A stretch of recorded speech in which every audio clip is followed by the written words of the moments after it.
దేవుని నామానికి స్తోత్రాలు. చేరుకుడు వచ్చిన మీ అందరికీ కూడా ప్రభువైన యేసుక్రీస్తు నామములో ఈ ప్రతిష్ఠిత శుక్రవార దినములోనికి ఆహ్వానిస్తున్నాం. దేవుని యొక్క వాక్య భాగమును కొంచెం సేపు ధ్యానం చేసుకున్నాం. రోమీలకు రాసినటువంటి పత్రిక, రోమా పత్రిక 8వ అధ్యాయము, రోమా పత్రిక 8వ అధ్యాయము, రోమీలకు రాసిన పత్రిక 8వ అధ్యాయము 23వ వచనము నుండి 25వ వచనం వరకు చదువుకుందాం. అంతేకాదు, ఆత్మ యొక్క ప్రథమ ఫలముల నొందిన మనము కూడా దత్తపుత్రత్వము కొరకు అనగా మన దేహము యొక్క విమోచనము కొరకు కనిపెట్టుచు మనలో మనము ములుగుచున్నాము. ఏలైనగా మనకు నిరీక్షణ కలిగిన వారమే రక్షింపబడుతుని, నిరీక్షింపబడినది కనపడినప్పుడు నిరీక్షణతో పని ఉండదు. తాను చూచుచున్న దాని కొరకు ఎవడు నిరీక్షించునో మనము చూడని దాని కొరకు నిరీక్షించినలా ఓపికతో దాని కొరకు కనిపెట్టుదము. ప్రార్థించేద్దామండి. స్తోత్రము స్తోత్రము స్తోత్రము నాయన, ప్రేమ నమ్మకమైన తండ్రి, పరిశుద్ధుడా, శివాధిపతి, అద్వితీయ దేవ, కృపా సత్య సంపూర్ణుడా, ఉన్నవాడవు అనేవాడవు, భూత భవిష్యత్ వర్తమాన కాలానికి ఏకరీతిగా ఉన్న సజీవుడగు దేవ, సర్వకృపానిధియగు తండ్రి, నీ కొందనాలు చెల్లిస్తున్నాము నాయన. అయ్యా, పాపములో లోకములో నాయన, అయ్యా నశించి చచ్చిన వారమైన మా కొరకు నాయన ఈ లోకానికి శరీరధారిగా వచ్చినాయన, మేము నిన్ను ఎరగనప్పటికీ ప్రభువా, అయ్యా జగత్ పునాది వేయబడక మునపే మమ్మల్ని యేసయ్యా నీ కృపలో ఏర్పాటు చేసుకొని నాయన నీ స్వరక్తం ఇచ్చి మమ్మల్ని సంపాదించుకున్నట్టు కొరకు నాయన, మా నిమిత్తమైన మా వంటి శరీరధారిగా నాయన, మా వంటి స్వభావముతోనైనా, మా వంటి రక్తమాంసములతోనైనా ఈ లోకములోనికి మీరు అనుగ్రహింపబడి ఉన్నారు ప్రభువా. 33.5 సంవత్సరములు సంపూర్ణ మానవుడిగా మావలి జీవించినైనా, పాపము విషయములో నిరపరాధిగా నాయనా, అపరాధ దోషముల విషయంలో నిష్కలంకుడుగా ఉండి మాకు మంచి మాదిరిని నాయన మీరు అనుగ్రహించున్నారు. మీరు మావలే శోధింపబడి ఉన్నారు, శ్రమపడి ఉన్నారు, మావలే మా బలహీనతల్లో సహానుభవము కలిగినారు. అయితే పాపమును మీరు జయించినైనా, పాపము విషయములో నా తండ్రి అయ్యా మాకు జయ జీవితాన్ని నాయన మీరు అనుగ్రహించి ఉన్నారు. ఏలైనగా మేము చేసినటువంటి అపరాధ దోషములను బట్టి నాయన, మా పాపముల కొరకు నాయన మీరే నీ అమూల్యమైన రక్తాన్ని ప్రభువా మీరు చెందించి నాయన నిర్దోషమైనటువంటి నీ రక్తము చేత మా ప్రతి పాపమును మీరు కడిగి మా హృదయపూర్వకముగా మా దోష అపరాధములన్నిటిని క్షమించినాయన మమ్మల్ని పవిత్రపరిచినాయన మీ యొక్క మాంసాయుక్త దేహం యొక్క మరణము ద్వారా తండ్రితో మమ్మల్ని సమాధానపరిచి పరలోకములో కుమారులుగా మమ్మల్ని స్వీకరించినందుకు ప్రభువా నీ కొందనాలు ప్రభువా. నీ యొక్క ఆత్మ ద్వారా నాయన మమ్మల్ని ఆదరిస్తున్నాయన అయ్యా, పరలోక పౌరస్థితి కలిగిన వారముగా నాయన భూమి మీద నీ కొరకు జీవించడానికి ప్రభువా మమ్మల్ని ఏర్పాటు చేసుకున్న నీ కృపను బట్టి ప్రభువా నీ కొందనాలు చెల్లిస్తున్నాయన.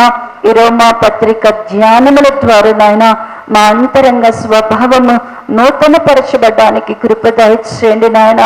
అవును ప్రభువా నా తండ్రి, అంతఃకణములు లేని వారముగా, ఆంతర్యములు సత్యమును అనుసరించి వారముగా, హృదయ శుద్ధి కలిగిన వారముగా నాయన, ఆత్మలో కపటము లేని వారముగా నాయన, అంతరంగమున తండ్రి నాయన మా అంతరంగ పురుషుడు నాయన దేవా నీ మహిమకు నివాస స్థలముగా కట్టబడి మేము నీ స్వారూప్యములోనికి మార్చబడినట్లుగా ప్రభువా నీ లేఖన ధ్యానములోని సత్యమును ప్రభువా మా హృదయములో మీరు ప్రకాశింపచేయమని ప్రార్థిస్తూ నీ వాక్యములోని సత్యముతోనైనా మమ్మల్ని బలపరిచి నీ కొరకు మమ్మల్ని జీవింపచేసి మహిమ పొంది నిత్య జీవము దయచేయమని యేసుక్రీస్తు నామములో అడిగి ప్రార్థించి పొంది ఉన్నాము తండ్రి, ఆమేన్.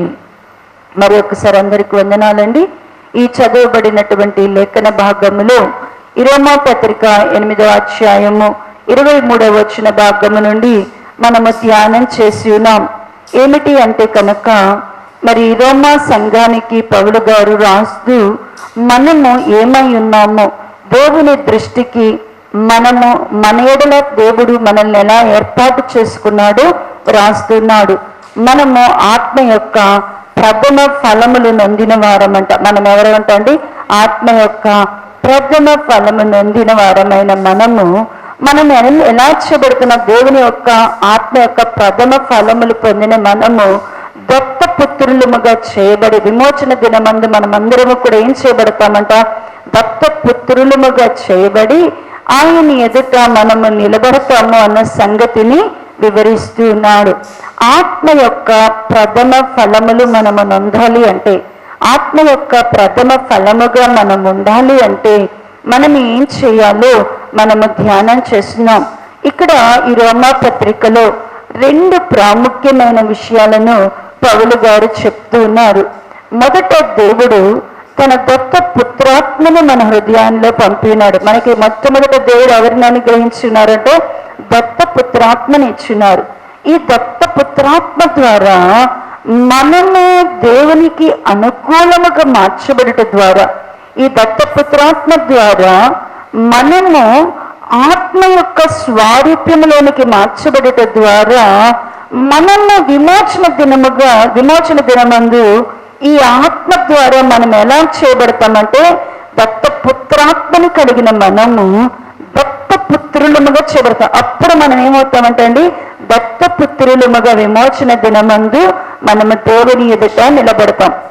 మరి దత్తపుత్రులముగా ఆత్మ యొక్క ప్రథమ ఫలమును మనం నొందాలి అంటే 4 విషయములలో దేవుని యొక్క ఆత్మ కార్యము జరగాల. మొట్టమొదటి ఏంటి అంటే కనుక మనము పాపక్షమాపణ పొంది రక్షింపబడ్డాము అంటే, పాపక్షమాపణ పొంది రక్షింపబడ్డాము అంటే, మరి తండ్రి యేసుక్రీస్తు ప్రభువారు వెళుతూ మనకి ఎవరిని అప్పగించేలారు అంటేనంటే ఆ పరిశుద్ధాత్మ అనేటువంటి ఆదరణకర్త అనగా సత్యస్వరూపియగు ఆత్మను మనకు అనుగ్రహించున్నారు. ఇప్పుడు ఆ ఆత్మ మనలోనికి సంచకరువుగా రావాల. ఆ ఆత్మ, దేవుడు మనకు అనుగ్రహించిన ఆత్మ మన హృదయములలోనికి ఎలా రావాలా? సంచకరువుగా రావాలా. ఆ సంచకరువుగా దేవుని యొక్క ఆత్మ మనలోనికి వస్తేనే, దేవుని యొక్క ఆత్మ మనలోనికి వస్తేనే ఆ ఆత్మ ద్వారా మన కొరకు దేవుడు సిద్ధపరిచిన రాజ్యం కొరకు మనము సిద్ధపడగలుగుతాం. దేవుని రాజ్యం కొరకు మనం సిద్ధపడాలి అంటే, ఆయన స్వాస్థ్యం కొరకు సిద్ధపడాలి అంటే, ఆయన మనకిచ్చేటువంటి ఆ నూతన శరీరాన్ని, మహిమ శరీరాన్ని మనం ధరించాలి అంటే మనల్ని సిద్ధపరిచేది ఎవరు అంటే దాని కొరకు ఆత్మని సంచకరువు. ఎప్పుడైతే ఈ ఆత్మని సంచకరువుని మన హృదయంలో మనం స్థిరపరచుకుంటామో అప్పుడు దేవుడు ఆత్మ చేత మనం ఏం చేస్తాడంటే ముద్రిస్తాడంట.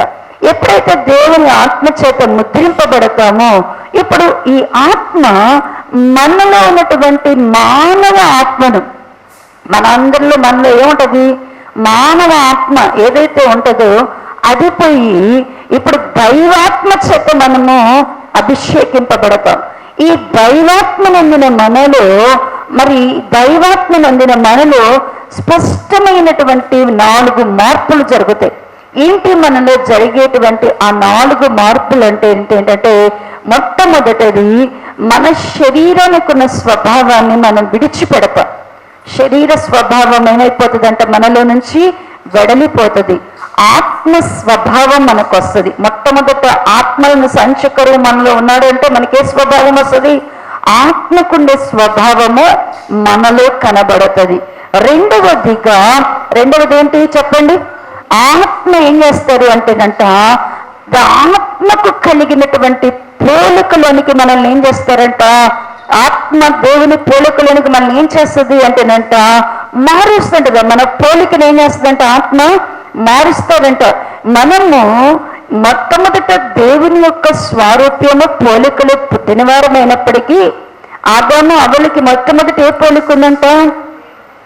దేవుని యొక్క స్వారూప్యమును దేవుని పోలికలో ఉన్నారు కాబట్టి వారికి అప్పటి వరకు సిగ్గు కూడా తెలియకుండానే వారు జీవించుకున్నారు. అయితే ఎప్పుడైతే వారు ఆజ్ఞలను అతిక్రమించారో, వారు ఆజ్ఞలను అతిక్రమింపజేసిపడ్డారు, ఎప్పుడైతే దేవుని మాట వినలేదు, వెంటనే వారు ఏం పోగొట్టుకున్నారంటే దేవుని యొక్క స్వారూప్యాన్ని, దేవుని యొక్క పోలికను వారు పోగొట్టుకున్నారు. ఎప్పుడైతే ఆ పోలికను పోగొట్టుకున్నారో వారికి ఏమర్థమైంది? మేము దిగంబరులమని అర్థమైంది. ఇప్పుడు దేవుని యొక్క మనలో యేసుక్రీస్తు ప్రభువారి ద్వారా మనలను ఆ పోలికలో మార్చడానికి దేవుడు మనకి ఎవరిని అనుగ్రహించున్నారు? ఆత్మను అనుగ్రహించున్నారు. ఆ ఆత్మ మనల్ని ఇప్పుడు ఒక్కొక్క రోజు మనల్ని ఎలా మార్చుకుంటూ వెళ్తుందంట? దేవుని యొక్క పోలికలోనికి మనల్ని మారుస్తుందంట. మూడవదిగా ఆత్మ ద్వారా మనము క్రమపరచబడతాం. ఆత్మ ద్వారా మనము క్రమపరచబడి ఆత్మ ద్వారా జీవించడం నేర్చుకుంటామంట. ఇప్పుడు మనం ఎవరి కోసం జీవించాలి అనేది మనకి ఎప్పుడు అర్థమవుతుంది అంటే దేవుని యొక్క ఆత్మ అనే సంచికరు ఉన్నప్పుడే మనము ఆత్మ ద్వారా ఏం చేయడం అన్నట, అసలు నేను ఎందుకు ఈ లోకానికి వచ్చాను, ఎవరి కోసం నేను జీవించాలా, నేను ఎవరి కోసం కష్టపడాలా, నేను ఈ లోకంలో ఏమి సంపాదించుకోవాలా, నేను దేది నాకు అవసరమైనదో, ఇదంతా మన యొక్క లైఫ్ని మనం రేపటి పరలోకంలోకి వెళ్ళిన తర్వాత దేవుని దగ్గరికి వెళ్ళినాక అడుగుతాడు, కుమారుడా నా కోసం నువ్వేం చేసావు అంటే, ఏం చేసావంటే ఏం చెప్తావు? కుమారి నా కోసం నువ్వేం చేశానంటే, ఏం చేశాను ప్రభువా, నువ్వు నాకు ఒక భర్తనిచ్చావు, ఇదిగో ఇట్లాంటి పిల్లల్నిచ్చావు, వీళ్ళతోనే నా జీవితం అంతా ఏమేమైపోయింది. ఈ భర్త పిల్లలకు నువ్వే ఇచ్చినయే కదా, ఎవరో ఇచ్చినవి కాదు కదా, వీళ్ళ కోసమే నేను చేశాను అంటాను. మరి నువ్వు ఇలా చెప్తున్నావు, ఏ పని ఇలాగే చేయలేదే, ఆయనకి 10 మంది పిల్లల్ని ఇచ్చినా ఏ పని నీలాగా జీవించలేదే, అబ్రహాం నీలాగా జీవించలేదే, ఆయనకి నేను పిల్లల్ని ఇచ్చాను ఆయన ఇలా చేయలేదే, నోవాహుకు పిల్లల్ని ఇచ్చాను ఆయన మరి ఇలా చేయలేదు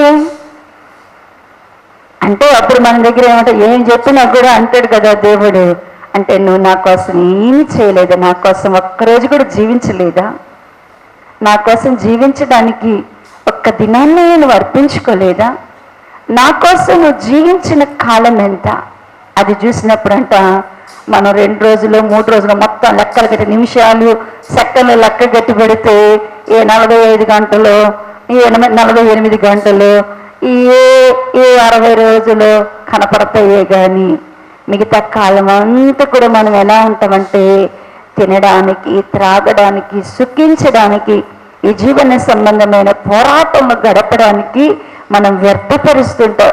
దానిని బట్టి అంటాడు, మనము ప్రభు కొరకు ఎంత కాలము జీవించామో అదే మన జీవితం. మన లైఫ్ ఏంటంట, మన లైఫ్ ఎంత, నేను 60 సంవత్సరాలు 80 సంవత్సరాలు 70 సంవత్సరాలు కాదు, మన లెక్క ఏంటి అంటే నువ్వు ప్రభు కోసం కష్టపడి ప్రభు కొరకు నువ్వు సమయం వెచ్చించవే, ప్రభు ఆత్మ ద్వారా నువ్వు జీవించవే, ప్రభు అయిన యేసుక్రీస్తుని విశ్వాసం వల్ల నువ్వు జీవించవే, ప్రభు యొక్క క్రీస్తుని నీలో కనపరచుట కొరకు నువ్వు జీవించవే, అదే నీ దినాల లెక్క. ఆ లెక్కను బట్టే ప్రభు రేపు ఏం చేస్తాడంటే నీకు బహుమానము ప్రతిఫలం ఇస్తాడు. ఆత్మ ద్వారా జీవించడం అనేది మనము నేర్చుకుంటాము. పరిశుద్ధాత్మ అనే సంచకరు మనలోనికి వెళ్ళినప్పుడు ఆత్మ ద్వారా. 4వదిగా ఆత్మ ద్వారా నడిపింపబడతాం. మనం ఆత్మ ద్వారా ఏం చేయబడతామంటండి, నడిపించబడతామంట. దేవుని ఆత్మ చక్కగా మనల్ని ఏం చేస్తుందంటే, కుమారుడా ఈ త్రోవలనడు, కుమారుడా ఇది చెయ్యొద్దు, కుమారుడా ఇది మాట్లాడొద్దు, కుమారుడా కుమారి ఇక్కడ కూర్చోవద్దు, కొన్ని చక్కగా మనల్ని ఏం చేస్తుందంటే దేవుని ఆత్మ ఏం చేస్తుందంటే మనల్ని నడిపించి క్రమపరిచిద్దంట. దేవుని ఆత్మ, దేవుని యొక్క ఆత్మ చేత మనం ఖచ్చితంగా ఏమవుతామంట, నడిపింపబడతాం. ఈ 4 ఎవరిలో అయితే ప్రధానమైనటువంటి క్రియాశీలకంగా పనిచేస్తాయో, దేవుని ఆత్మ స్వభావం ఎవరిలో ఉంటుందో, దేవుని యొక్క ఆత్మ పోలిక ఎవరిలో ఉంటుందో, ఆత్మ ద్వారా ఎవరు జీవిస్తారో, ఆత్మ ద్వారా ఎవరు నడిపింపబడతారో వారు ఆత్మకేమై ఉంటారంటే ప్రథమ ఫలములు నందువారు. వారు ఆత్మ ద్వారా ఏం పొందుకోగలుగుతారు? ప్రథమ ఫలములను వారు పొందుకోగలుగుతారు. ఈ ఆత్మ ద్వారా ప్రథమ ఫలములుగా మనం ఉండాలంటే ఆత్మకు ఖచ్చితంగా ఆత్మ ఏం చేస్తుందంటే మనల్ని ఫలింపజేస్తుంది. ఆత్మకున్న గొప్ప లక్షణం ఏంటి అంటే ఫలింపజేస్తుంది. చూడండి, గలతీయులకు రాసినటువంటి పత్రిక 5వ అధ్యాయము గలతీయులకు రాసిన పత్రిక 5వ అధ్యాయము 22వ వచన భాగమును చదివితే, అయితే ఆత్మ ఫలమేమనగా ప్రేమ, సంతోషము, సమాధానము, దీర్ఘశాంతము, దయాళత్వము, మంచితనము, విశ్వాసము, సాత్వికము, ఆశా నిగ్రహము.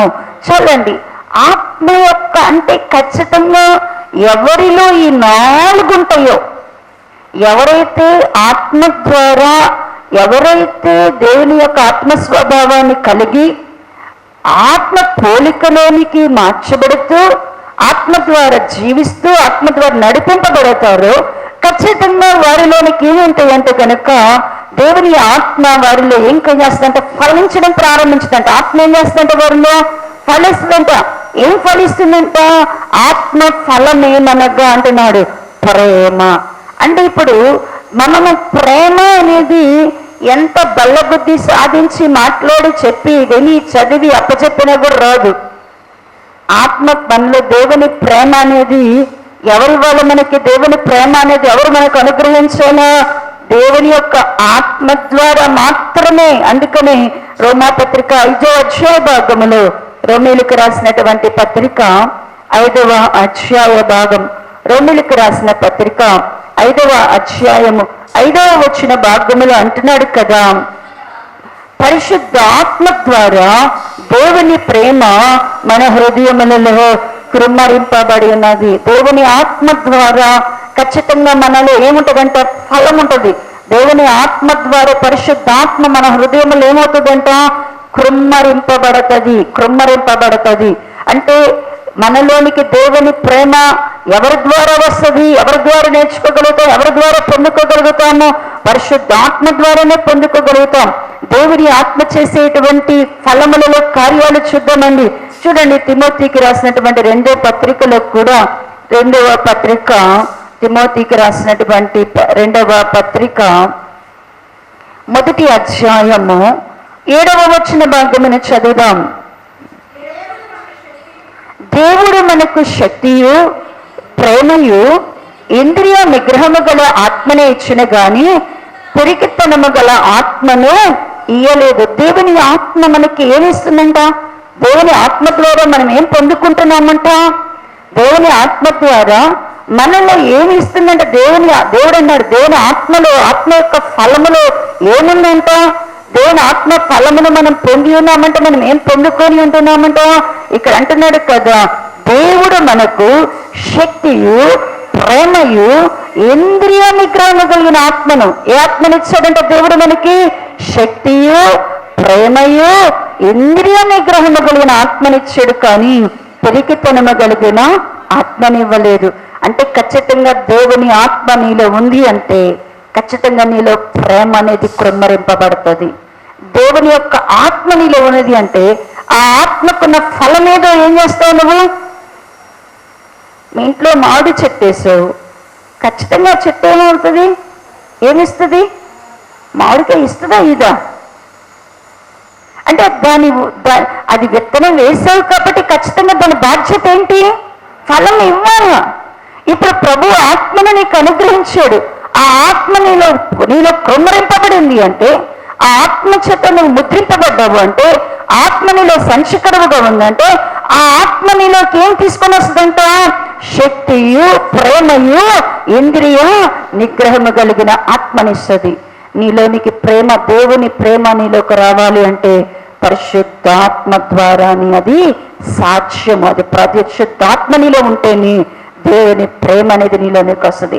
ఇప్పుడు చూడండి, అలాగనే దేవుని ప్రేమ, రెండోది ఆత్మ యొక్క చేసే కార్యాలను చూస్తే గలతీలకు రాసినటువంటి కొరింథీయుల పత్రిక ఒక్కసారి జ్ఞాపకం చేసుకుందాం గబగబా. కొరింథీ పత్రిక 2వ అధ్యాయము 14వ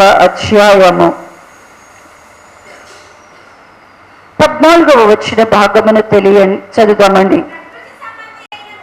ప్రకృతి సంబంధి అయిన మనుషుడు దేవుని ఆత్మ విషయములను అంగీకరిపడు. అవి అతనికి వెర్రితనముగా ఉన్నవి కానీ అవి ఆత్మాను చేత అనుభవం చేతనే వివేచింపదగను గనుక అతడు వాడు గ్రహించడు. 10-11 ఒకసారి చూద్దాం. 10-11 మనకైతే దేవుడు వాటిని తన ఆత్మ వలన బయలుపరిచినాడు. ఆ ఆత్మ అన్నిటినీ దేవుని మర్మములను కూడా పరిశోధించుచున్నాడు. ఒక మనుష్యుని సంగతిని అతనిలో ఉన్న మనుష్యుల ఆత్మకే గాని మనుషులలో మరి ఎవరికి తెలియను. అలాగే దేవుని సంగతులు దేవుని ఆత్మకే కానీ మరి ఎవరికి తెలియవు. అంటే దేవుని యొక్క ఆత్మను మనం పొందుకున్నాము అంటే దేవుని యొక్క ఆత్మను మనం పొందుకున్నాము అంటే దేవుని యొక్క ఆత్మ చేత మనం ముద్రింపబడి ఉన్నాం. దేవుని ఆత్మ అధికారంలోనికి మనం వచ్చేసాం. ఇప్పుడు పరిశుద్ధ ఆత్మ అధికారంలోనికి వచ్చినప్పుడు దేవుడు దేనినైతే సిద్ధపరిచాడో, దేవుడు దేనినైతే మన కొరకు దాచి ఉంచాడో అవి మనకి గ్రహింపు కావాలి అంటేనంట అది అర్థం కాదంట ఎవరికి. ఎందుకంటే ఆ పైవచనం అన్నాడు, తను ప్రేమించి వారికి దేవుడు ఏమి సిద్ధపరిచాడో అదంట వారికి ఏం లేదంటే వారి కంటికి కనబడటం లేదు, చెవికి వినబడటం లేదు, హృదయానికి దేవుడు వారి కొరకు సిద్ధపరిచిన ఏవి కూడా ఏం కనపడతలేదంట. చెవులకు, కంటికి, హృదయానికి తెలియటం లేదు. కానీ దేవుని ఆత్మ మనకు గనక వస్తే, దేవుని ఆత్మను గనుక మనం పొందితే ఇప్పుడు ఆత్మ ఏం చెప్తుందంట, ఏది దేవుడు మన కొరకు సిద్ధపరిచాడో, దేని కొరకు దేవుడు మనల్ని పిలిచాడో, ఆత్మ సంగతులన్నీ కూడా మర్మాలన్నీ కూడా ఏమవుతుందంట, ఆత్మ మనకి ఏం చేస్తాడంట, తెలియపరుస్తూ ఉంటాడంట. నిజంగా మనం ఎంత ధన్యులం. యెరూషలేము ప్రార్థనా మందిరంలో దేవుడు పరలోకాన్ని తెరట తీసిట చూపిస్తున్నట్టు ఉంటుంది మనకి కాన్సన్ట్రేషన్ చేస్తే. ఎన్ని నిజముగా దేవుడు బైబిల్లో కొత్త నిబంధనలో ఉన్న ప్రతి మర్మము 5 మర్మాలను మనం ధ్యానం చేసామా? 5 మర్మాలను మనం ధ్యానం చేసామా? పరలోక రాజ్య సంగతులను దేవుడు చెప్తున్నాడా? అసలు పరలోకంలోకి వెళ్ళాలి అంటే ఎలాంటి వారు వెళ్తారు అనేది మనకి వివరిస్తున్నాడా? అంటే ఇది ఎవరు బోధిస్తున్నారు మనకి? ఇదంతా ఎవరి ద్వారా మనకి వెల్లడిపరచబడుతున్నాయి? ఎవరి ద్వారా మనకి ఈ మర్మాలు అర్థం చేసి చెప్తున్నాడు? అర్థమో పరిశుద్ధాత్మ దేవుడే. పరిశుద్ధాత్మ దేవుడు మనలో ఉంటేని, పరిశుద్ధాత్మ దేవుడు మనలో ఉంటేని దేవుని సంగతులను దేవుని ఆత్మ ద్వారా మనకేం చేయబడతాయంట, బయలుపరచబడతాయంట. దేవుని ఆత్మ ద్వారా మనకు అర్థమవుతాయంట. దేవుని ఆత్మ ద్వారా మనకి పరలోకంలో ఉన్న సంగతులు కూడా ఏమవుతాయంట, తేటగా. ఇది ఎట్లా మీకు అర్థం అవ్వాలి అంటే, ఈ అనుభవాలలో చూడండి, యోసేపు గారు ఉన్నారు, దానియేలు గారు ఉన్నారు. వారిని గూర్చి ఫరో రాజు కానీ, బబులోను దేశంలో ఉన్న నెబుకద్నెజరు కానీ, దానియేలు గారి గూర్చి కానీ, మరి యోసేపు గారి గూర్చి కానీ వాళ్ళు చెప్తూ అంటున్నాడు కదా, మీరు దేవుని యొక్క ఆత్మ కలిగిన వారు, మీరు దేవతల ఆత్మ కలిగిన వారు. వాళ్ళని గురించి సాక్ష్యం ఇస్తూ వాళ్ళలో ఏముందంట, దేవతల ఆత్మ ఉందంట, పరిశుద్ధ దేవుని ఆత్మ కలిగిన వారు అని వాటి గురించి సాక్ష్యం ఇస్తున్నారు. ఇప్పుడు వాళ్ళలో ఆత్మ ఉన్నది కాబట్టి మరి యోసేపు గారి కంట ఏ కళ వచ్చినా ఆ కళ అంట దాని అర్థం ఏమైపోతుందంట, కళ రావడం ఆలస్యం. ఏ కళ దానికి ఏంటి, అది జరిగిద్దా జరగదా, అసలు దాని ఉద్దేశం ఏంటి, మొత్తం దేవుడు ఏం చేస్తాడంట. అందుకని మరి యోసేపు గారితో తోటి ఖైదీలుగా ఉన్నటువంటి పానదాయకుడు, భక్షదాయకుడు ఇద్దరు చేరారు. ఒకే రోజు ఇద్దరు కళ్ళొచ్చి ఇద్దరు దిగాలుగా కూర్చున్నారు. ఒక ఆయనకి ఏమో కళ్ళ ఎట్ట కనపడుతుంది, ఒక ఆయన కూర్చుంటే నా తల మీద 3 గంపలు కనపడుతున్నాయి. ఆ 3 గంపల్లో మంచి ఆహార పదార్థాలు ఉన్నాయి. నేను గంప మీద పెట్టుకొని వెళ్తా ఉన్నాను. ఒక కాకులు వచ్చినాయి, గద్దలు వచ్చినాయి, ఆ యొక్క ఆహారాన్ని తీసుకొని వెళ్ళిపోతున్నాయి అన్నాడంట. ఇంకొక ఆయన లేచాడంట. ఆయనకి ఏం కనపడుతుంది? ఆయన ద్రాక్షరసమును మరి ఆ పానదాయకుడికి కనపడతా ఉన్నాయి. ఈ 2 దర్శనాలను, ఈ 2 కళలను యేసేపు గారికి వివరించినప్పుడు యేసేపు గారు అవునా గంపలంటే అయ్యా నువ్వు 3 రోజుల వంటలు తయారు చేస్తావని చెప్పటలా, లేకపోతే అయ్యా నువ్వు 3 రోజుల్లో నువ్వు ద్రాక్షావళులను తీసుకొస్తావని చెప్పటల్లా. చెప్తున్నాడు 3 గంపలు 3 రోజులు. 3 రోజుల్లో ఇదిగో నువ్వు పానదాయకుడు, నువ్వు భక్ష్యదాయకుడుగా నువ్వు రాజు దగ్గర మరలా ఉద్యోగాన్ని కోరుకుంటున్నావు. కానీ ఇదిగో నీ ఆశ నెరవేర్చబడదు. పైన వచ్చిన గద్దలు ఏం చేస్తానని ఆహారం తీసివేయబను. నువ్వు ఇక ఉద్యోగంలోకి వెళ్ళడు, నువ్వు శిక్షలోకి వెళ్తావు. నువ్వు గిన్నెలు ఇస్తూ నిలబడి ఉన్నావు అంటే నీ ఉద్యోగం తిరిగి నీకు ఇవ్వబడుతుంది. ఎంత స్పష్టంగా చెప్పిన 3 రోజులకి ఏం చేస్తున్నాడు?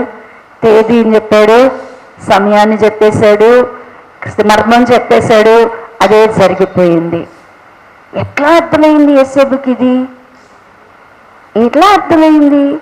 ఆ కళభావం ఎట్లా అర్థమైంది యేసేపుకి? దేవుని ఆత్మ ఏం చేస్తుందంట? మర్మములను చెప్తుంది. ఫరోకు వచ్చిన కళ కూడా అది. ఫరో కళ వచ్చి అర్థం కాక దేశంలో ఉన్నటువంటి జ్ఞానులందరినీ కూర్చోబెట్టాడు, మంత్రజ్ఞులందరినీ కూర్చోబెట్టారు, శకునుగాళ్ళందరినీ కూర్చోబెట్టాడు. నాకు ఈ కళ వచ్చింది, దీని అర్థం మీరు చెప్పాలి. ఆ కళలో నేను కలవరపడ్డాను. ఆ కళ చూసి నాకేమైంది? నిద్ర పట్టలేదు. ఇది కళ, దీని అర్థం అంటే ఒక్కళ్ళు చెప్పగలుగుతున్నాడా? పానదాయకుడు చెప్పాడయ్యా, ఒక్క ఆయన చెరసాల్లో మాకు పరిచయం అయ్యాడయ్యా, అతడు దేవుని ఆత్మ కలిగిన వాడయ్యా, మాకు చెప్పింది చెప్పినట్టు జరిగింది. మీ కళకు కూడా ఆయన ఏం చేయగలడు? చెప్పగలడు. దానియేలు గారికి కూడా చెప్తున్నాడు. దానియేలు గారి దగ్గర కూడా ఎట్టి పరిస్థితి వచ్చింది. రాజుగారికి కళ వచ్చింది. కళ్ళలో టెన్షన్తో పక్క మీద అటు ఇటు దొర్లాడాడు. కళంతా రాత్రి బిగించేసి తెల్లారిదాకా వచ్చింది. తెల్లారి నాకు మర్చిపోయాడు. తెల్లవారంగానే ఏమైపోయింది? రాత్రంతా కళ వచ్చింది. కళలో అన్నీ విన్నాడు, అంతా చూశాడు. తెల్లారేసరికి కళ మాత్రం ఏమైపోయాడు? మర్చిపోయాడు. ఆ రాత్రంతా కళను బట్టి తను బాధపడ్డ మాత్రం స్పష్టంగా తెలిసింది. ఇప్పుడు ఆ బబులోన్లో ఉన్నటువంటి జ్ఞానులను, శకునగాండ్రులను అందరినీ పిలిచి ఏమంటున్నాడు? నాకు కళ వచ్చింది, కళ నేను మర్చిపోయా. కళ్ళలో మాత్రం బాగా కలత చెందా. కళ్ళలో మాత్రం నేనేం చెందాను? కలత చెప్పా. ఇప్పుడు మీరేం చేయాలా? మీరు కళ చెప్పాలా, కళ భావం కూడా చెప్పాలా. కళ లేలగా నాకు తెలుసు, కానీ అదేందో నాకు గుర్తులేదు. మీరు చెప్తే నాకు గుర్తు వస్తుంది. ఇప్పుడు నాకు హింట్ ఇవ్వాలన్నమాట. చిన్నపిల్లలు సండే స్కూల్ పిల్లలకు కూడాను వాక్యాలు చదువుకొని మర్చిపోయి మధ్య మధ్యలో అందిస్తుంటే ఏమవుతుంది? వాళ్ళు చెప్పినట్టు ఇప్పుడు చెప్తాడు. ఇప్పుడు ఆయనకి అందేయాల. ఎలా సాధ్యం? మర్మములను బయటికి తీసుకురాగలిగినదే దేవుని ఆత్మ. దాని యొక్క భావాన్ని చెప్పగలిగిన ఆత్మ. ఎప్పుడైనా దేవుని ఆత్మ మీకు విషయాన్ని ఎప్పుడైనా వివరిస్తుంటాడా? వాక్యం చదువుతున్నప్పుడు దీని ఇది అర్థం ఇది అని పరిశుద్ధాత్మ మాట్లాడతాడా? ప్రార్థన చేస్తున్నప్పుడు కళలు ఏమైనా వచ్చినప్పుడు ఇది నా స్థితి ఇది అని దేవుని యొక్క ఆత్మ ద్వారా మీకు అది గ్రహింపు కలుగుతుందా? అంటే దేవుని బిడ్డలలో దేవుని ఆత్మని కనుక మనము కలిగి ఉన్నామా, దేవుని ఆత్మను మనం కలిగి ఉన్నామా, దేవుడు మర్మములన్నీ కూడా మనకి ఏమవుతాయంట? చాలా ఈజీగా ఏమైపోతాయంట? అసలు ఎవరూ మనకి అర్థమైనట్టుగా చెప్పినట్టుగా అర్థమైపోతుంది. దేవుని ఆత్మను మనం కలిగి ఉన్నామా? దేవుడు మనతో మాట్లాడే ప్రతి మాట కూడా అది కలలో మాట్లాడని, దర్శనంతో మాట్లాడని, దేవుడు అది వాక్యంతో మాట్లాడని, అది మాటలతో మాట్లాడని. కొన్నిసార్లు దేవుని వాక్కు, ఇప్పుడు నేనైతే మాట్లాడుతున్నాను అనుకోండి, నేను మాట్లాడుతున్నప్పుడు దేవుని వాక్కు ఏదో పరిశుద్ధాత్మ వచ్చి వేసినావు నీకు చెప్తున్నాను చెప్పండి, జస్ట్ సలహాలాగా చెప్పేస్తుంటది దేవుని ఆత్మ. కొన్నిసార్లు నా అనుభవంలో నాకు అది తెలిసిపోతుంటది. దేవుని ఆత్మ ఎదుటి వ్యక్తితో మాట్లాడేటప్పుడు, ఎదుటి వ్యక్తిని దర్శిస్తున్నప్పుడు, అదేదో పరిశుద్ధాత్మతో నింపబడి నేనేదో ప్రార్థనలో కూర్చుంటే ఇదే యెహోవా వాక్కునో లేకపోతే వాక్యం ఇచ్చేది అట్లా కూర్చొని మాట్లాడుతూ ఉంటే ఇది ఇది ఇది అని అట్లా మాట్లాడేస్తూ ఉంటుంది, మాట్లాడుతుంటుంది.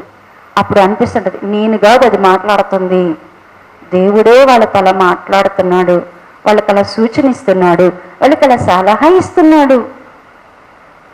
అంటే దేవుని ఆత్మ మనతో మాట్లాడే విధానం మనకు అర్థమైంది. మనం దేవుని ఆత్మ కలిగినాం అనుకో, మనతో మాట్లాడింది దేవుడు ఎలా మాట్లాడుతున్నాడో మనకేమర్థమైంది, అర్థమైపోతుంది. దేవుడు మనతో మాట్లాడుతున్నప్పుడు మనం ఏమవుతుందంట, అర్థమవుతుంది. దేవుని ఆత్మకి ఆత్మ చెప్పే సంగతులు ఏమవుతాయంట, అర్థమవుతుంది.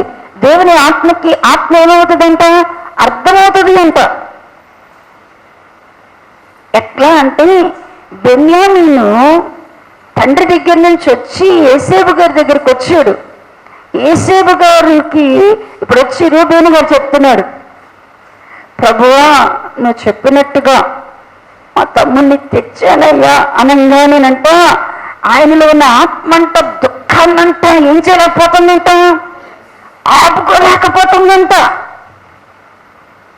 ఆపుకోలేక గదిలోకి వెళ్ళి ఏం చేస్తున్నాడంట, పెద్దగా ఏడుస్తున్నాడంట. దేవుని ఆత్మకి దేవుడు మనతో మాట్లాడుతున్నాడు అనుకోండి, దేవుడు ప్రవచనతో మాట్లాడితేనే మనకి ఏదో స్టక్ అవుతుంది అనుకోబోతాడు. యేసుక్రీస్తు ప్రభు అమ్మాయి గ్రామానికి పోతుంటే ఎట్టమవుతున్నాడు ఆయన, ఒక బాటసారిలాగా వారి మధ్యకి వెళ్ళారు. వాళ్ళు ఎవరు అనుకుంటున్నారు, బాటసారి అనుకుంటున్నారు. కానీ బాటసారిగా వింటున్నారు, కానీ వాళ్ళ కన్ను తెరవబడినప్పుడు వాళ్ళకి ఏమవుతుంది, మాట్లాడుతుంది.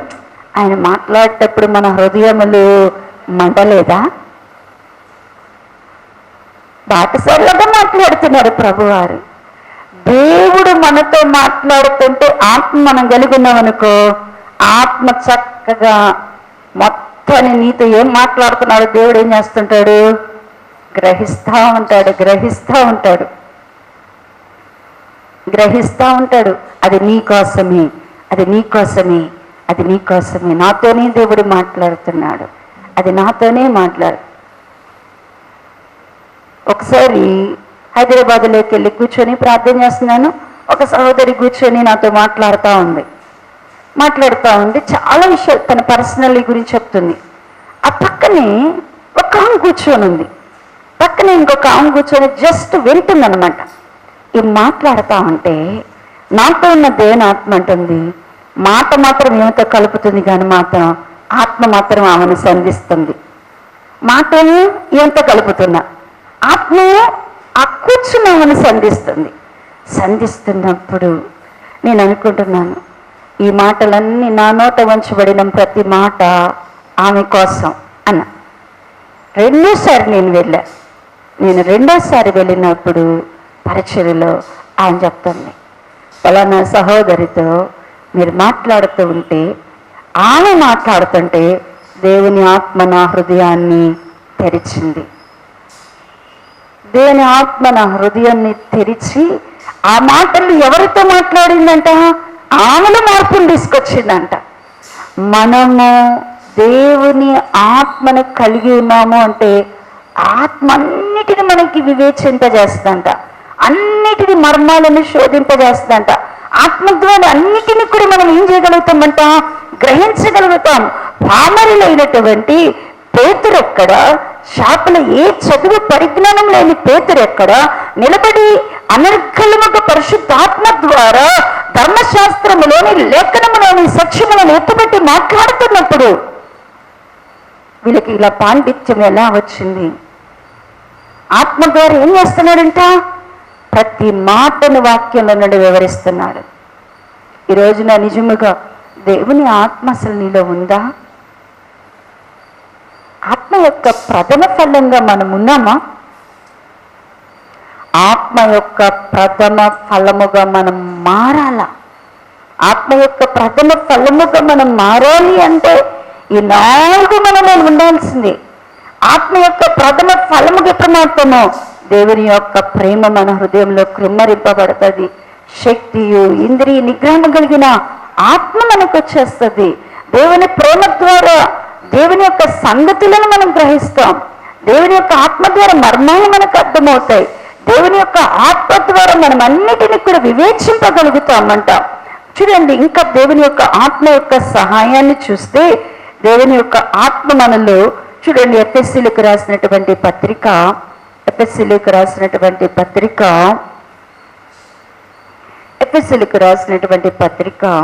4వ అధ్యాయం 1వ వచన భాగమును చదివితే, కాబట్టి మీరు సమాధానమైన బంధము చేత ఆత్మ కలిగించు ఐక్యతను అంటే ఆత్మ నెక్స్ట్ ఏం చేస్తుంట? మనకి ఆత్మ ఏం కలిగించగలదంట? ఆత్మ ఏం చేయగలదంట? మనలో ఐక్యతను కలిగించగలదు. మనం ఐక్యంగా ఉండాలి అంటే మన అందరిలోకి ఏం రావాలి? అక్కడ కూర్చున్నారు అపోస్తల కార్యము మనము 4వ అధ్యాయం ధ్యానం చేస్తున్నప్పుడు వాళ్ళందరూ కూర్చొని ప్రార్థన చేస్తున్నారు. ప్రార్థన చేస్తూ ఉంటే చూడండి, అక్కడ అసలు జరిగినటువంటి గొప్ప అద్భుతం ఏంటంటే, మనకేం కనపడతాయి అంటే అక్కడ పునాదులు గదిలినట్టు కనపడతాయి. అంతకంటే కిందకు వస్తే చూడండి, అపోస్తల కార్యములు 4వ అధ్యాయము 31-32 వచనాలు చదవండి. వారు ప్రార్థన చేయగానే వారు కూడిన చోటు కంపించెను. అప్పుడు వారందరూ పరిశుద్ధాత్మతో నిండిన వారై దేవుని వాక్యమును ధైర్యముగా బోధించిరి.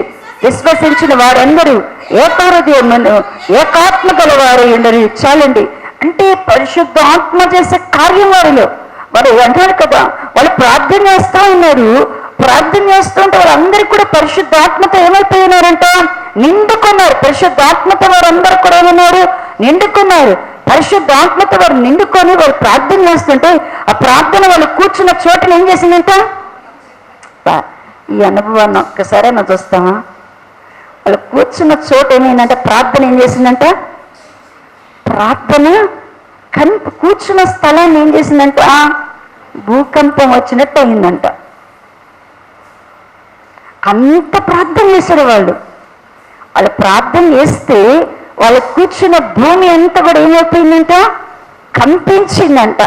కనీసం మనం అలా చేయకపోయినా అలా చేసే ప్రార్థన నేర్పించు ప్రభు అని అడుగుండి. అయ్యా నేను కూర్చున్నా, అందుకని అన్నాడు కదా, మనం ఎలా ఉన్నామంటే గనక ఎక్కడ వేసిన గొంగలి ఆడే ఉంటుందంట. ప్రార్థన ఏం చేయాలి? ఇప్పుడు ఆ గొంగల్ని ఏం చేయాలా? లేపాలి, దాని స్థానంలో దాన్ని పెట్టాలి తీసుకెళ్ళి. మనం ప్రార్థన చేస్తే, అందుకనే భక్తులని వారు అంటాడు కదా, ఏలియా మన వంటి మనుష్యుడే అయినా, యాకోబు రాస్తాడు ఏలియానికి ఒక విషయం అన్నాడు, ఏలియా మన వంటి మనుష్యుడే. ఎక్కడ ఏమని గుర్తు చేస్తున్నాడు? ఏలియాని ఎలా గుర్తు చేస్తున్నాడు? నీలాంటి మనుష్యుడే. కానీ ఏలియా అంట ఎంత పరిశుద్ధాత్మంతో నింపబడ్డాడు అంటే, ఎంత ఆయన ప్రార్థనలో ఎంత శక్తిని కుమ్మరించాడు అంటే, ఆయన ప్రార్థించి అయ్యో ఇజ్రాయేల్ దేశం మీద వర్షము పడకూడదు అంటే, వీళ్ళు మారాలి అంటే ఆయనకు ఒక వాంచిందంట. వీళ్ళు మారాలంటే వీళ్ళ మీదకి ఏముండాలి? కఠినమైన శిక్ష రావాలి, వర్షం పడకూడదంటే దేవుడంట లెక్కించుటకు అసాధ్యమైన సంఖ్య కలిగినటువంటి ఇజ్రాయేల్ దేశంలో ఉన్న వారందరికంటే ఒక్కరి ప్రార్థన విని అందరి మీద ఆకాశాన్ని ఏం చేశాడంట? మూసేశాడు. ఆకాశపు తలుపులు, ఆకాశపు కిటికీలు కూడా మూసేశాడు దేవుడు. 3.5 సంవత్సరం చుక్క వర్షము పడలేదు దేశం మీద.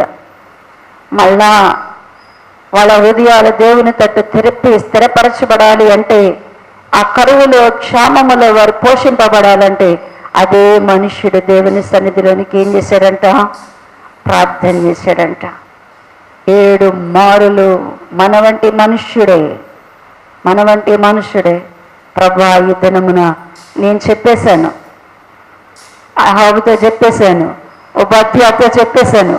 ఏమని చెప్పాను? ఈరోజు ఇజ్రాయెల్ దేశం మీద ఏం పడుతుంది? వర్షం పడుతుందని చెప్పేశాను. ఇప్పుడు నువ్వేం చేయాలా? వర్షం పడాలా, నువ్వు వర్షం పడాలా ఈరోజు అని ప్రార్థన చేశాడు. మన వంటి మనుషుడే ఆకాశాన్ని తెరవడానికి, ముయ్యడానికి, ఆయన్ని పట్టుకోవడానికి సిరియా రాజు పంపించినప్పుడు, ఇజ్రాయేలు రాజు అతన్ని పట్టుకోవడానికి వచ్చినప్పుడు ఆయన అంటాడు, అయ్యా, నేనెవరిని సేవించుచున్నాను? నీవు జీవము కలిగిన దేవుడు, అగ్నిని పంపి వీళ్ళని కాల్చి అనగానే 50 మంది అగ్ని చేత ఏమైపోయారంట? అగ్నితో ఆడుకున్నాడు, ఆకాశంతో ఆడుకున్నాడు, అగ్నితో ఆడుకున్నాడు. మన వంటి మనుష్యుడే. ఆ మనుష్యుడు మన వంటి మనుష్యుడైనా ఆ మనుషుల ప్రార్థనలో ఏముందంట? శక్తి ఉంది. ఇక్కడ ఆది సంఘంలో కూడా వాళ్ళ శక్తి అంతా ఎక్కడుంది అంటే, వాళ్ళ శక్తి అంతా ఎక్కడుంది అంటేనంట ప్రార్థనలోనే ఉంది. వాళ్ళ శక్తి అంతా కూడా ఎక్కడ పెట్టుకున్నారంట? ప్రార్థనలోనే. వాళ్ళు కూడి ప్రార్థించుచుండగా భూమి అయిపోయిందంట, కంపించిందంట. వాళ్ళు కూడి గదిలో ప్రార్థించుచుండగా చెరసాల తలుపులు ఏమైపోతున్నాయంట? తెరవబడ్డాయి. పరిశుద్ధాత్మతో వారు నిండుకున్నారు. ప్రార్థన ద్వారా పరిశుద్ధాత్మతో వారు నిండుకున్నారు.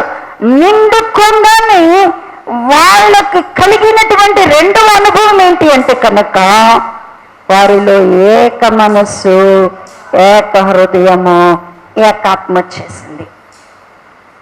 ఆత్మ మనకుంటే, ఆత్మ మనలో ఏం కోరుకుంటుందంట? ఆత్మ మనలో ఏమి తీసుకొస్తుందంటే, ఆత్మ ద్వారా ఐక్యత. దేవుని ఆత్మ మన హృదయం, మనము దేవుని యొక్క ఆత్మ ఫలమై ఉన్నామా? ఆత్మ యొక్క ప్రథమ ఫలమై ఉన్నామా? ఆత్మ ద్వారా ప్రేమ మనలోనికి వస్తుంది. ఆత్మను మనం ఆత్మ యొక్క ప్రథమ ఫలమై ఉన్నామా? ఆత్మ ద్వారా దేవుని సంగతులను మనము గ్రహించగలిగిన వారమైనా, దేవుని ఆత్మను మనము కలిగి ఉన్నామా? దేవుని ఆత్మ మనకు అనుగ్రహింపబడి ఉన్నదా? ఆత్మ ద్వారా మనలో ఐక్యత వస్తుంది. ఈ యొక్క ఎఫ్ఎస్సి పత్రికలోని ఆత్మ కలిగి చేసే ఈ చూరుకుని చూపించి ప్రార్థనలోనికి వెళ్ళిపోదాం. ఎఫ్ఎస్సి పత్రిక, ఎఫ్ఎస్సి రాసినటువంటి పత్రిక చూడండి. దేవుని యొక్క ఆత్మ ఏం చేస్తున్నారు అంటే కనుక 3వ అధ్యాయము 15వ వచనం ద్వారా 15వ వచనం చదివితే, మీరు అంతరంగ పురుషుని యందు శక్తి కలిగి ఆయన ఆత్మ ద్వారా బలపరచబడినట్లుగా. ఆత్మ ద్వారా మనం ఏం చేయబడతాం? ఆత్మ ద్వారా బలపరచబడగలుగుతాం. తర్వాత రెండవ అధ్యాయం 18వ వచన భాగము, ఆయన ద్వారానే మనము ఉభయములు ఒక్క ఆత్మయందు ఆయన తండ్రి సన్నిధికి చేరగలుగుతున్నాం. ఆత్మ ద్వారానే మనం ఎక్కడికి చేరగలుగుతామంటే అండి, ఎక్కడికి చేరగలుగుతామంటే తండ్రి సన్నిధికి చేరగలుగుతామంట. 22వ వచన భాగము, ఆయనలో మీరు కూడా ఆత్మ మూలముగా దేవునికి నివాస స్థలముగా ఉండుటకు కట్టబడుచున్నాం. ఆత్మ ద్వారా మనం ఆయనకి నివాస స్థలంగా ఇవ్వతుంటాం. ఆత్మ ద్వారా బలపరచబడతాం. ఆత్మ ద్వారా తండ్రి సన్నిధిలోనికి చేరగలుగుతాం.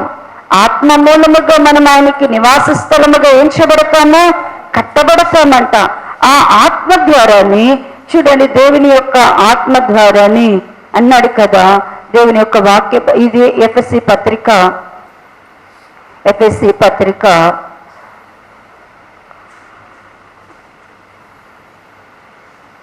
6వ అధ్యాయం 17-18 వచన భాగములను చదివితే, మరియు రక్షణ అనే శిరస్త్రాణమును దేవుని వాక్యమును ఆత్మ ఖడ్గమును ధరించుకొనుడి. ఆత్మ వలన ప్రతి సమయమందును ప్రతి విధమైన ప్రార్థన విజ్ఞాపనలు చేయొచ్చు. ఆ విషయమై సమస్త పరిశుద్ధుల నిమిత్తమై పూర్ణమైన పట్టుదలతో విజ్ఞాపనము చేయొచ్చు. మెలకుగాని ఆత్మ ద్వారాని వాక్యం అనే ఖడ్గాన్ని మనం సంపాదించుకుంటాం. ఆ ఆత్మ ద్వారాని మనమంట ప్రార్థన నేర్చుకుంటాం. రోమాపత్రిక 8వ అధ్యాయంలో కూడా అంటాడు, ఆయన మన బలహీనతలు చూసి ఏం చేస్తున్నాడు? ఆత్మ ఏం చేస్తాడంట? ప్రార్థన చేయడానికి ఏం చేస్తాడంట? సాయం చేస్తాడు. ప్రార్థన, మన ప్రార్థనలో పట్టుదల కావాలా, మన ప్రార్థనలో జయము కావాలా, మన ప్రార్థనలో కార్యసఫలత కావాలా, మన ప్రార్థనలో దేవుని కార్యాన్ని చూడాలా. ప్రార్థన ద్వారా దేవుని కార్యం చూడాలంటే మనలోకి ఎవరి సహాయం ఉన్నానా? దేవుని యొక్క ఆత్మ సహాయం వల్లే. ప్రియ దేవుని పిల్లలారా, దేవుని యొక్క ఆత్మ ఎంత అవసరం మనకి. మనమేమో ఎవరిని నిర్లక్ష్యపడుతూ ఉంటాం, ఎవరిని దుఃఖపరుస్తూ ఉంటాం. పరిశుద్ధ ఆత్మను మనం ఏం చేస్తుంటాము? నిర్లక్ష్య పెట్టి దుఃఖపరుస్తున్నాం. ఆత్మ అంటే ప్రవచించడము, భాషలు మాట్లాడటము, అద్భుతములు చేయడం మాత్రం కాదు. దేవుని ఆత్మ అంటే ఆయన ఆత్మ ద్వారా మనము ఆయన చిత్తాన్ని, ఆయన లాగా ఉండడానికి మనకు సహాయం చేసేదంతా కూడా ఏంటి అంటే కనుక పరిశుద్ధాత్మ. అట్టి ఆత్మ కలిగించే ఐక్యత మనకు కావాలా. ఆత్మ ద్వారానే మనం బలపరచబడతాం. ఆత్మ ద్వారానే సన్నిధిలోనికి, దేవుని సన్నిధిలోనికి చేద్దాం. ఆత్మ ద్వారానే ఆయనకి నివాస స్థలంగా కట్టబడతాం. ఆత్మ ద్వారానే ప్రార్థన చేయగలుగుతాము, వాక్యాన్ని నేర్చుకోగలుగుతాం. మరి అట్టి ఆత్మ, ఆ అట్టి యొక్క ఆత్మ యొక్క ఫలము మనలో ఉందా? ఆత్మ యొక్క ఫలము మనలో ఉందా? పరిశీలన చేసుకుందాం, పరిశోధించుకున్నాం. ఆత్మను సంచకరుగుచ్చుని మన హృదయంలో నింపుకొని ఆయన స్వాస్థ్యము కొరకు, ఆయన గుడారము కొరకు సిద్ధపడుతూ ఆయన సన్నిధిలో నిలుచున్నాం.